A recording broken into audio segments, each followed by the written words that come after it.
Құрметті қатындар мен мырзалар, сендер тез кино арнасындасыңдар. Бүгін біз жеңілмейтін Бахамуттың хроникалары деп аталатын анименің екінші бөлімін көреміз. Дәстүр бойынша артқа құртылақтырыңдар.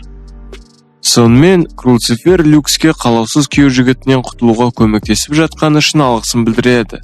Лиза олардың қарым-қатынасы шынайы емес екенін біліп қуанады. Ол Люкстің роботын кашкілеуге уәде береді. Кейін қыздардың бірі Люксті бір жаққа сүйреп апарады. Бөлменің ішінде Филафи мен Лиза қызметші боп киініп алған. Олардың құрбысы да киім ауыстырады. Лиза ерлердің қиялдары туралы оқығанын және танымалдарының бірі сексуалды үй қызметшілер екенін мойындайды. Патшалықтың билеушілері кеңес жинайды. Онда олар айдаһарлар әлеміне кіру және какой-то бір қаруды жою қажеттілігін талқылайды.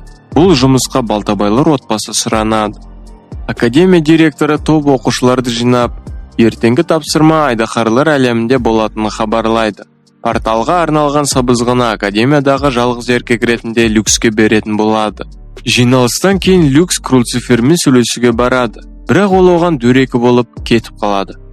Кейінірек бала өзінің пілін жууға барады, ал суға Филафи секіреді. Люкс өзін ұстау үшін барын салады. Филафи ұйықтап кетеді. Қыз суда тұншып қалмас үшін балаға оның емшектеріне ұстауға тура келеді. Келесі күні мұғалім оқушыларды тапсырма бойынша командирмен таныстырады. Бұл Балтабай. Ол оның міндеті оқушылардың қауіпсіздігін қамтамасыз ету екенін түсіндіреді. Оның үстіне олардың арасында болашақ әйелі бар. Роботтардағы топ орынға жетеді. Жасыл тұманда Диабло есімді аңызға айналған айдаһар пайда болады. Люкс оны шаппақшы болады, бірақ оның қылышы шытынап кетеді. Лиза айдаһардың назарын аударып, ол ары-бері Том и Джерри жасай бастайды. Балтабай оларға қарай ұшып келіп, екі зеңбіректен айдаһарға атады. Люцифер барлығынан миссияға көңіл бөлуді сұрап айдаһарға атады. Ол отты ағызады. Люкс Люциферді құтқарады. Барлық роботтар Диаблоға барлық стволдардан атқылауда. Балтабай балтасын лақтырып айдаһарға тигізеді. Диабло жарылады. Люцифердің сауыты қирай бастайды. Айдаһар әлеміне апаратын қақпалары ашыла бастайды. Біз Люкстің естеліктерін көрудеміз. Оның қасында жарылыстан пайда болған үлкен шұңқыр. Ал ағасы Люкстің амандығын тексеріп жатыр. Люкс есін жияды, ал оның жанында Люцифер. Ол олардың айдаһар әлемінде екеніне сенімді. Люкс пен қыз қирандылар жаққа барады. Жолай Люцифер қара рыцармен жүруді армандаған айтады. Өйткені ол ұзақ уақыт бойы шаршамай шайқаса алады. Қирандылардың ортасында олар алтарь табады, және Люкс сыбызғысын шығарады. Алтарьды Люцифер активировать етеді. Ол адам емес, айдаһар әлемінен аман қалған екенін мойындайды. Қирау басталып, екеуі қирандыларға тереңірек жылжиды. Люцифер Люкске адам сақтауға арналған контейнерлерді көрсетеді. Дәл осы жерден оны тауып алып асырап алған екен. Люцифер әрқашан өзінің қайдан келгенін және оның туған ата-анасы кім екенін білгісі келді. Люкс оның қолынан ұстап, өзінің оқиғасын айтуда. Оның анасын өлтіріп кетті. Филафидің отбасынан басқа ешкім көмектескісі келмеді. Сондықтан ол оны бала кезінен біліп таниды. Қабырғаны робот тесіп шығарады. Бұл Лиза. Ол Люкс пен Люцифер арасында некеге дейін жасауға болмайтын нәрсе болды ма деп сұрайды. Кейінірек жатақханада Айри ағасына ұрсады. Өйткені оған қирандыларда көбірек ақпарат жинау керек еді. Қарындасы Люкске шай береді. Содан ол бірден ұйқыға кетеді. Тормоз Балтабаймен дуэльге бармау үшін Люцифер одан ұйықтататын дәрі қосуды сұраған екен. Кейінірек Балтабай мен Альтерайс қарсыластарын күтеді. Бірақ жалғыз Люцифер ғана келеді. Сонда роботтардағы екі пилот арасында күшті шайқас орын алады. Балтабай қызды атқылап, оның роботын мощный соққымен құлатады. Балтабай бандиттерді оған шабуыл жасауға жібергенін мақтанып тұрып айтады.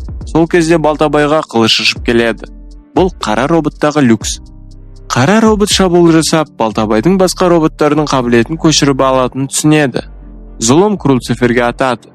Люкс оны жабуға атылғанда, ол оның уақытты қысу қабілетін ұрлайды. Ұрыс жалғасуда. Люкс Балтабайдың шабуылдарын әрең тоқтатады. Әдетте анимедегідей зұлым өзінің залым жоспарын егжей-тегжейлі айтып мақтанады. Люкстің роботының сауыты жыпылықтай бастап, Люцифер жылайды.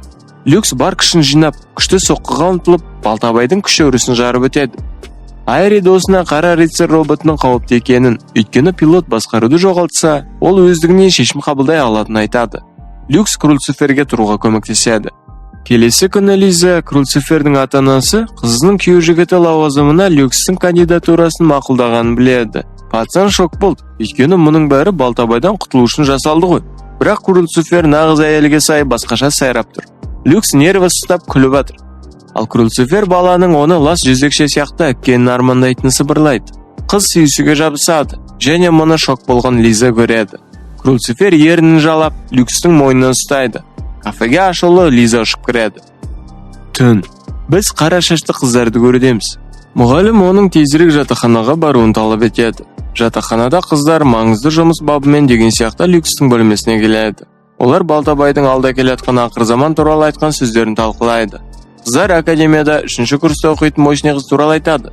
Типа ол ПВП-да ең мықты жауынгер, және оның аты Целис. Ол феминистка және еркектерді жек көретіндіктен қыздар Люксті қызығып киіндіріп қояды. Ол саябаққа барып, сол жерде Целисті көреді. Какой-то бір маньяк Люксті қыз деп ойлап, оған жабысады. Содан кейін Целис оларға ұшып келеді. Ал маньяк дымовушку қолданады. Ол қанжарды лақтырып, қашып кетеді. Целис Люксті медпунктқа апарып, жарасын емдейді. Ол оны қыз деп ойлағандықтан балаға, аяғың не жүн деп тиісіпті кеңдейді. Келесі күні Люкс кофе ішуге тырысады. Ал Лиза мен Люцифер екі жақтан тартып жатыр, арқан тартысу сияқты. Түнде Балтабай отқан түрмеге капюшон киген белгісіз біреу келеді. Ол Балтабайдың кеудесіне саусағын тигізіп, содан ішек қарны жарылады. Белгісіз біреу сыбызғы ойнап, қаланың айналасына айдаһарлар топталады. Келесі күні ол жанжал естиді. Целис Люксті академиядан шығаруды талап етеді. Өйткені барлық еркектер козелдар. Пацанды Лиза жақтап шығады. Бөлмеге Люкс кіріп, Целисті әлемді құтқару академияны эмансипациялаудан маңыздырақ екеніне сендіруге тырысады. Олар ұрысады. Оларды Милфа директор таныштандыруға тырысады. Өткен жолғыдай ол мәселені роботтар дуэлі арқылы шешуді ұсынады.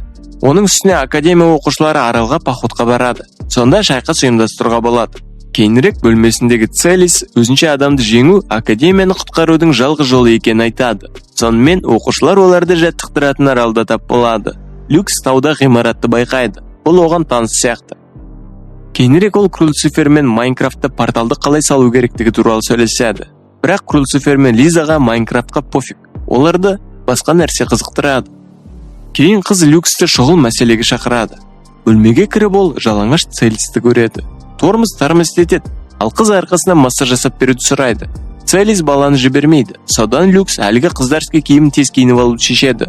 Енді оған столмай тұрып зыту керек. Целис ренжіп бірге тусоваться етуді ұсынады. Люкс кетер алдында оның қара қылышын байқайды. Дәлізде қыздарский пытыр орын алуда. Түнде Люкстің бөлмесіне Филафи кіреді. Ол оны жай ғана құшақтағысы келетінін айтады. Филафи Люкстің аяғына шығып ап мотоцикл айдайды. Келесі күні Люкс қыз боп киініп, Целиспен қыдыруға барады. Ақырында олар купальниктер дүкенінде тап болады. Люкс ешқашан сәтсіздікке осынша жақын болған емес. Кейін олар общение ұстайды, және Целис Люксті құшақтап, оның мүлде емшек жоқ екенін байқайды. Олар пикник ұйымдастыруды шешеді. Люкс Целистің неге өзін өз мүмкіндіктерінің шегіне итеретінін түсінуге тырысады. Қыз по жизни одиночка екен, және ол күшті де тәуелсіз болу керек екенін мойындайды. Сонда 40 жасқа таман ол өз үйінде жалғыз өмір сүре алады, және оның 10 мысығы болады. Сол мезетте патшалықта жақында жарып шыққан айдаһарлардың жұмыртқасының қабығын табады. Целис құрбылары мен раздевалкада киімін ауыстырып жатыр. Қыз еркектердің бәрі козел емес екенін мойындайды, және баяғыда оның крутой шал мұғалімі болған. Сонымен жағажай және шомылу уақыты. Қыздардың барлығы Люксті оларға қосылуға шақырады. Люцифер купальник мүлдем іш киім емес, басқаша екенін түсіндіреді. Сондықтан қарауға болады. Люкс қашып кетіп, кіндігінен төмен татуировкасын жасыруға тырысып жатқан Лизаны табады. Кейін Айри айналасындағы барлық қыздардың емшектері үлкен болғандықтан депрессияға түсіп кетеді. Сонда жағажайда Целис пайда болады. Ол өзінің жаңа құрбысын іздеуде. Қыз боп киініп алған Люксті ғой әрине. Біз флешбек көредеміз. Онда Целис қылыштасуды Люкстің атасы үйреткенін мойындайды. Люкс бөлмеде отырып, бұл қыздардың одан не қалайтынын түсінбейді. Түнде жұмбақ ұятсыз Люкстің ағасымен кездеседі. Келесі күні Люкс пен Целистің шайқас уақыты келді. Қыз қылышын сермеп, өзінің роботын қосады. Шайқасты барлық оқушылар, яғни қыздар бақылауда. Роботтар қылыштасып жатқанда, жұмбақ ұятсыз орман арқылы жүгіруде. Ұятсыз бұл Целистің Сания есімді құрбысы екен.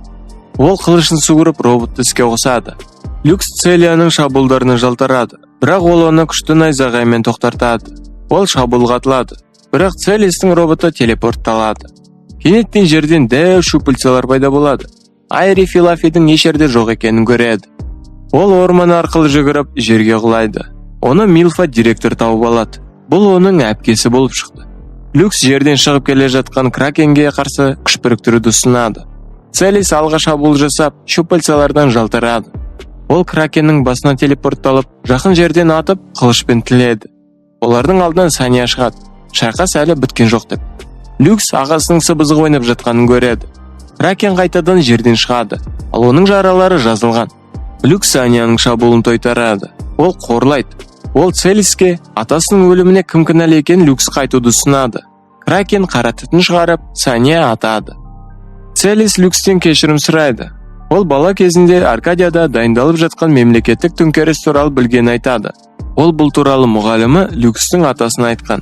Атасы шешіп қайтуға барды, бірақ зұлым қастандық жасаушылар оны ұстап алып өлтірді. Люкс мұның бәрін онсыз да білетінін айтып, қара қылышын шығарады. Бахамут атты қара робот-рыцарь Целистің алдында. Қыз роботты оның құрбысы басқаратын түсінеді. Ол шын мәнінде киініп Люкс болды. Ол ұшып, Саняның роботын сындырып, Кракенге жақындауда. Люкс қысылған уақыт режимін қосып, барлық щупальцаларды шабады. Жылдамдықпен ол Кракеннің басын тесіп өтеді. Солай достар, қалай ойлайсыңдар, жалғасын жасаймыз ба? Қалай болғанда да көргендеріңе рахмет.